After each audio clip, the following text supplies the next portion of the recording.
Well, many progressives took their outrage to Twitter following the election of Tom Perez as DNC chair. Roseanne DeMoro of the National Nurses United wondered how many Americans would leave the party due to Keith Ellison's defeat. CNN commentator Sally Cohen congratulated both Perez and, quote, the Democratic Party establishment status quo. And then the Young Turks, Michael Tracy, said it was time to, quote, abandon ship. Joining me now, former staffer for Bernie Sanders, Tez Figueroa, who says this election was rigged. Nice to see you this morning, Tez. Welcome. Thank you. Good morning. So rigged, that's a strong word. You believe that?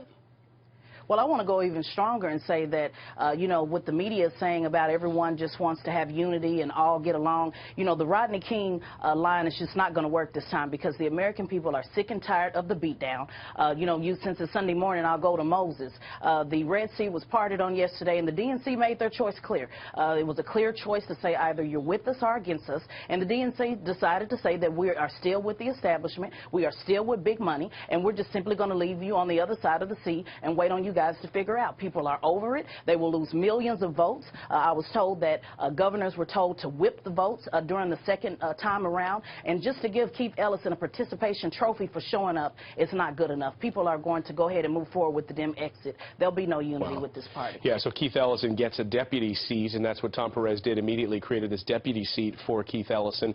He's got a tall order because he's got, you know, individuals like yourself in the Democratic Party who are outraged. I read Michael Tracy, I paraphrased him a few moments ago, but his full tweet was, the decrepit, rotting carcass of the Democratic Party just got even rottener, abandoned ship. Is that how you feel?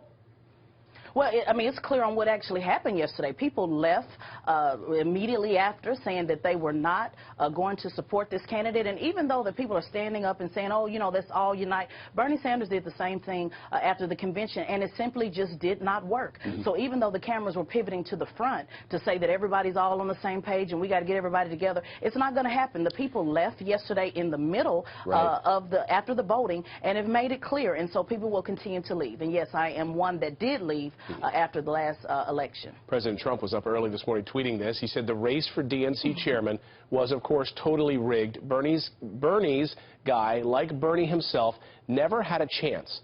Clinton demanded Perez. There's a lot of truth to that. But something you just said is really fascinating.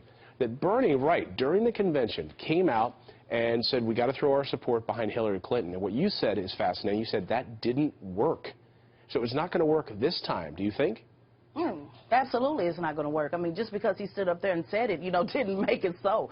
You know, this divide that we're seeing on both the Trump side as well, on the Republican side as well as the left side, is people are sick and tired of the games and the establishment. I am not a socialist. I'm not even a Democrat. I'm an independent, fiscal. But I joined the Bernie Sanders campaign, traveled for 6 months, lost my mother with cancer while I was on this campaign because I believed in a candidate that was against the establishment. So Keith Ellison did all of the backbending and playing all the games to get the votes. And guess what? Nice guys finish last. People are yearning for real leadership that is saying we are over the games. We're moving forward like Joshua to the promised land. You're either with us or against us. We've been in the wilderness for 40-plus years, and people are tired of it. That's every race, creed, and color are over it. They're ready to move on. We're out of time, but I got to say, are we going to see, on the Democratic side, similar to the Tea Party, a rise up from that side?